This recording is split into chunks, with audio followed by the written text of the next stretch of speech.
Bilang isang presidente ng NARIAG, malaking karangalan at kagalakan ko pong tanggapin at i-welcome ang ating mga panauhing pagdangal.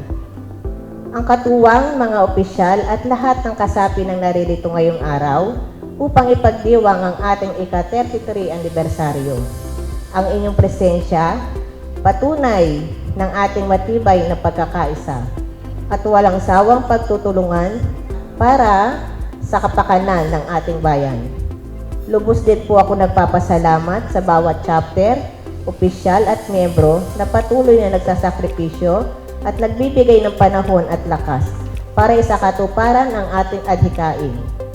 Ang tagumpay na ito ay hindi lamang sa NARIAG, kundi tagumpay ng ating lahat. Muli, isang mainit na pagbati at pagtanggap sa inyong lahat. Naway magsilbi itong pagdiriwang bilang inspirasyon upang lalo tayo magsama-sama at mataas na antas ng paglilingkod. Ang sinasabi sa inyo, kung wala po kayong lahat, wala din po ang lahat ng ito.